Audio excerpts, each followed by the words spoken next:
오늘의 큐티 말씀은 열왕기하 4장 38절부터 44절입니다. 제목 오병이어 같은 기적. 먼저 앞뒤 문맥을 살펴보겠습니다. 열왕기하 4장에 와서는 엘리사의 기적의 이야기들을 소개하고 있습니다.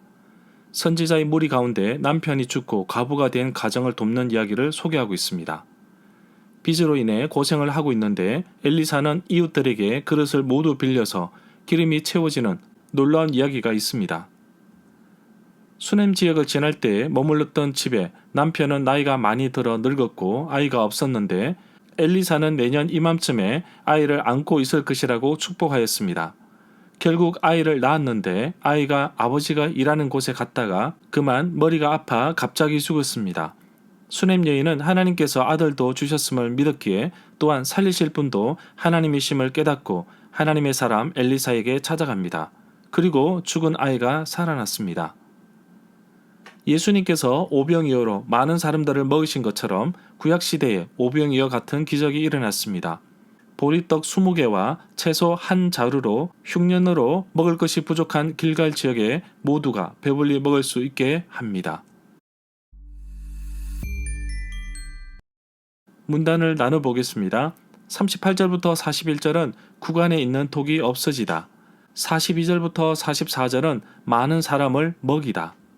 38절에 보면 엘리사가 다시 길갈로 돌아왔을 때 그 땅에는 가뭄이 들었습니다.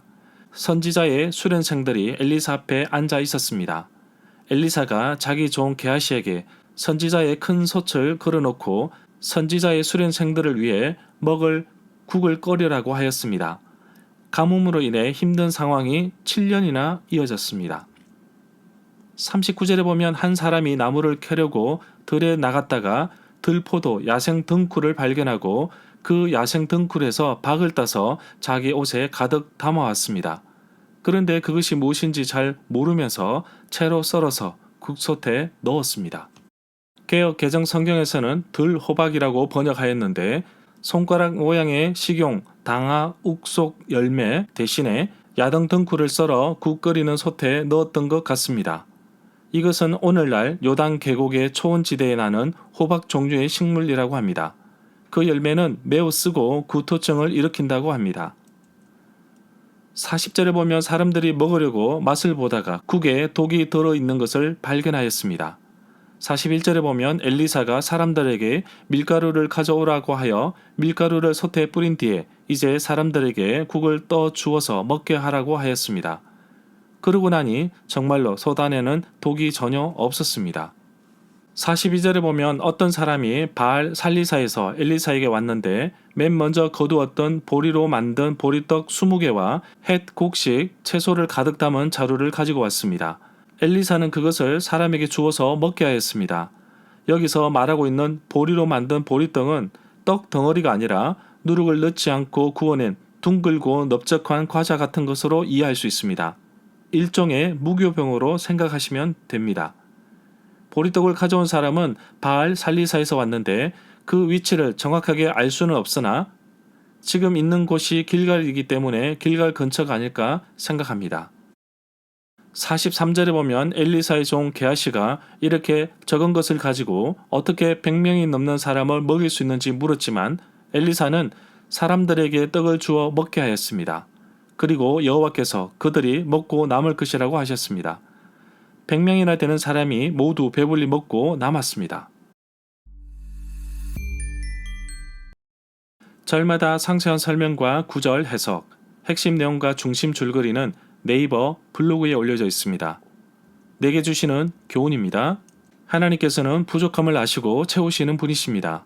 오늘 말씀처럼 마치 예수님께서 베푸셨던 오병이어의 기적을 떠올리게 합니다. 어린아이의 작은 오병이어가 수많은 사람들이 먹고 남을 만큼 나눔의 역사가 있었습니다. 오늘도 어떤 한 사람이 핵곡식으로 만든 보리떡 20개와 핵곡식을 담은 자루를 가지고 왔는데 가뭄으로 인해 고통 중인 자들에게 작은 헌신이었습니다. 이 아름다운 헌신을 보시고 여호와께서 엘리사에게 그들이 먹고도 남을 것이라고 축복하신 것입니다.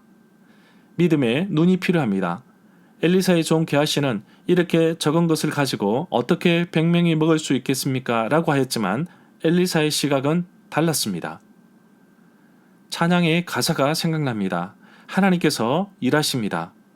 날이 저물어 갈 때, 빈들에서 걸을 때, 그때가 하나님의 때, 내 힘으로 안 될 때, 빈손으로 걸을 때, 내가 고백해 여호와 이래. 주가 일하시네, 주가 일하시네. 주께 아끼지 않는 자에게. 주가 일하시네, 주가 일하시네. 신뢰하며 걷는 자에게.